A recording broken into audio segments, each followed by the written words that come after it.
लोकशाहीचा बुलंद आवाज, रिपब्लिकन वार्ता, महाराष्ट्र। अजिंठा पोलिसांनी पकडले वाहनासह स्पिरिट घेऊन जाणारे 2 इसम। 6,84,300 रुपयांच्या मुद्देमालासह 2 आरोपी जेरबंद। छत्रपती संभाजीनगर जिल्ह्यातील अजिंठा पोलिसांनी स्पिरिटसह 2 आरोपींना पकडले।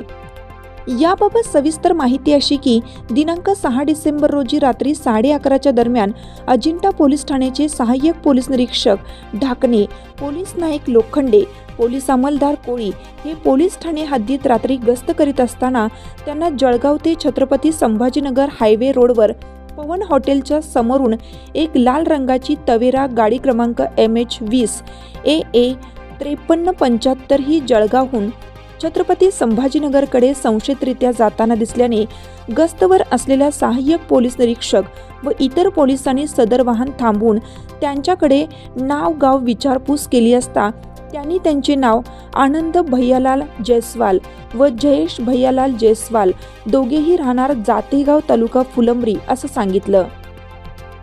तर वाहनाची तपासणी केली असता त्यामध्ये एकूण 490 लिटर लिक्विड प्लास्टिकचे वेगळे कॅनमध्ये भरलेले दिसून आले।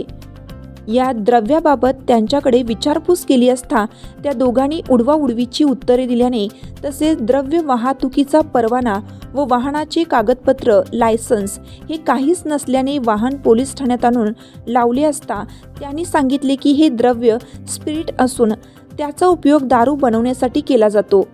यानंतर पोलीस उपनिरीक्षक काळे यांनी 34,300 रुपये किमतीचे स्पिरिट द्रव्य व 6,50,000 रुपयेचे तवेरा वाहन असा एकूण 6,84,300 रुपयांचा मुद्देमाल जप्त करून वरील दोघा आरोपींवर महाराष्ट्र दारूबंदी कायदा व मोटर वाहन कायदा अन्वये फिर्याद नोंदवून गुन्हा दाखल केला आहे। पुढील तपास police head constable Dilip Tadvi हे करीत आहेत।